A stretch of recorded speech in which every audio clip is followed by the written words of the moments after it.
And the next thing I had to do in my basement project was to save a little bit more money was the line item charge for removing and reinstalling baseboards. Now, the charge wasn't that much for our basement. It was about $150, but for me, because these baseboards have been down here about 20 years, they have a lot of nicks and boogered up spots on them. And I wanted to take them off so I can kind of refinish them, and then we'll tack them back on ourselves and save $150. So, hey puppy, here's what we're gonna do. We're gonna either use a screwdriver or a flat spatula to get yourself started. And you're just simply going to insert this, make sure you can get it back along the edge. And using a screwdriver, just pry it off the wall. Don't worry about damaging down below this. You only want to worry about damaging up above the board. And you'll see there's several nails that are in here. And once you get these removed, I'll show you how to get these out.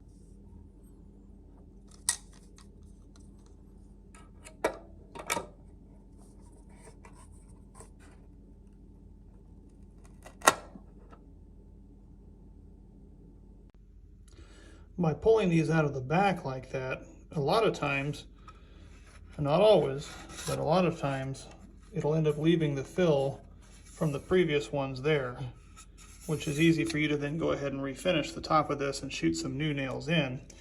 If you use the method of driving the nails back from this side, you will knock that out, and then you'll have to end up filling these holes again.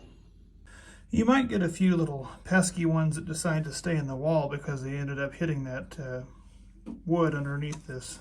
In which case you can just simply take your channel locks again, grab it a hold of the wall, and feel free to rock it and pull it out of the wall like that. Don't worry about putting a dent in the sheetrock or damaging this, because you're going to end up putting a new board or the existing board when it's refinished, end up putting that back over this. Now in our particular case, because we're removing the carpet and the tack strip and going to be putting some thicker material down here, this when we refinish these baseboards will actually sit higher than where the existing ones did, so it's going to work out real well.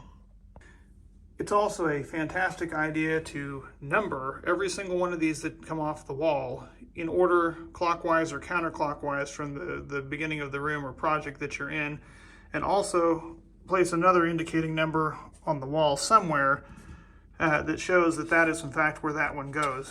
It seems like an easy enough thing, but once you get several dozen of these pieces, they start all looking the same, so that helps them go back where they belong. Now that we've got all these off there, it's really easy for me to go back over the top of these with a 2-in-1, like a polyurethane and stain, and just give it a once over to really pretty the whole thing up. And if there are any bad marks, I can easily take those or sand those down and redo them, and then we're ready to put them back on. I saved $150, and I consider that a win.